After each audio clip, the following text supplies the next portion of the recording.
వినాలండి. గలతీ పత్రిక 6వ అధ్యాయాన్ని చదువుకుందాము. సహోదరులారా, ఒకడు ఏ తప్పిదంలోనైనా చిక్కుకునినలా ఆత్మ సంబంధులైన మీలో ప్రతివాడు తానును శోధించబడుదునేమో అని తన విషయమే చూచుకొనుచు సాత్వికమైన మనస్సుతో అట్టి వారిని మంచి దారికి తీసుకొని రావాలను.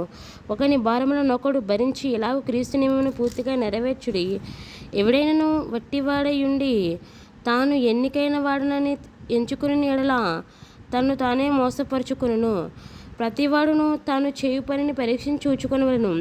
అప్పుడు ఇతరుని బట్టి కాక తనను బట్టి అతనికి అతిశయం కలుగును. ప్రతివాడును తన బరువు తానే భరించుకొనవలెను కదా. వాక్యోపదేశం పొందువాడు ఉపదేశించువానికి మంచి పదార్థములన్నిటిలో భాగం ఇయ్యవలెను. మోసపోకుడి, దేవుడు వెక్కిరింపబడడు. మనుష్యుడు ఏం విత్తును ఆ పంటనే కోయును. ఎలాగనగా తన శరీరాచరణను బట్టి విత్తువాడు తన శరీరం నుండి క్షేమాన్ని పంట కోయును. ఆత్మను బట్టి విత్తువాడు ఆత్మ నుండి నిత్యజీవమును పంట కోయును. మనం మేలు చేయటం విసుకక విందుము. మనం అలేక మేలు చేస్తే మేమని తగిన కాలమందు పంట కోతుము. కాబట్టి మనకు శ్రమం దొరికినది కొలది అందరి ఎడలను, విశేషంగా విశ్వాస గృహమునకు చేరిన వారి ఎడలను మేలు చేయుదుము. నా స్వాస్థ్యముతో మీకెంత పెద్ద అక్షరములతో వ్రాయుచున్నానో చూడి. శరీర విషయమందు చక్కగా అగపడు వారెవరో వారు తాము క్రీస్తు యొక్క శిలువ విషయమై హింస పొందకుండుటకు మాత్రమే సున్నతి పొందవలనని మిమ్మల్ని బలవంతము చేయుచున్నాను. అయితే వారు సున్నతి పొందిన వారినను ధర్మశాస్త్రము ఆచరింపరు. తాము మీ శరీరమందు అతిశయించు నిమిత్తము మీరు సున్నతి పొందవలని కోరుచున్నారు. అయితే మన ప్రభువు అయిన యేసుక్రీస్తు శిలువైన తప్ప మరి దేని యందును అతిశయించుట నాకు దూరమవునుగాక. దానివల్ల నాకు లోకమునకు నేను సిలువ వేయబడి ఉన్నాము. క్రొత్త సృష్టి పొందుటే కానీ సున్నతి పొందుటేంది ఏమీ లేదు, పొందకపోవటంది ఏమీ లేదు. ఈ పద్ధతి చొప్పున నడుచుకుని వారందరికీ అనగా దేవుని ఇశ్రాయేలునకు సమాధానమును కృపయు కలుగునుగాక.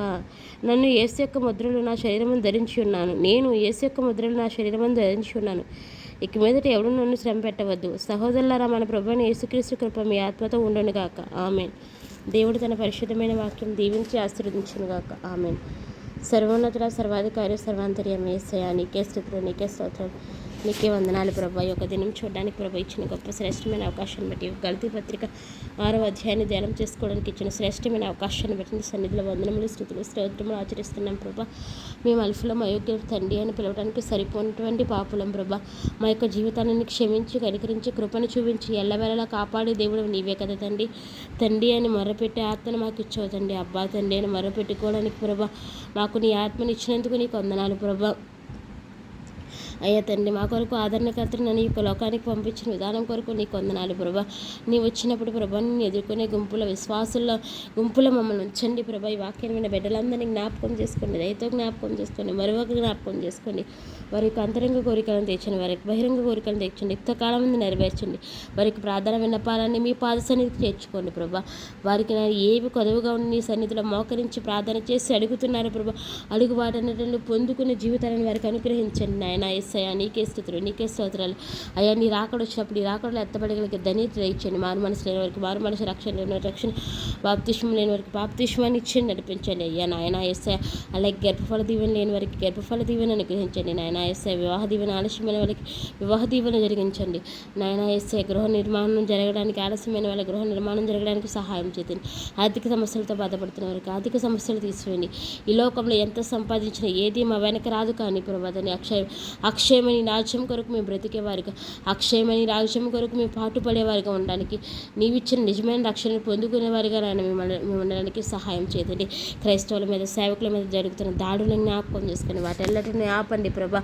అవి తిరిగి జరగకున్నట్టుగా సహాయం చేయండి. ఎల్లప్పుడూ తోడేయండి, ఎల్లప్పుడూ కరుణించండి, ఎల్లప్పుడూ కాపాడమని దేవాది దేవుడి వెనేస్తే నీకు అసాధ్యమైన క్రియలు ఏదీ లేదు ప్రభా.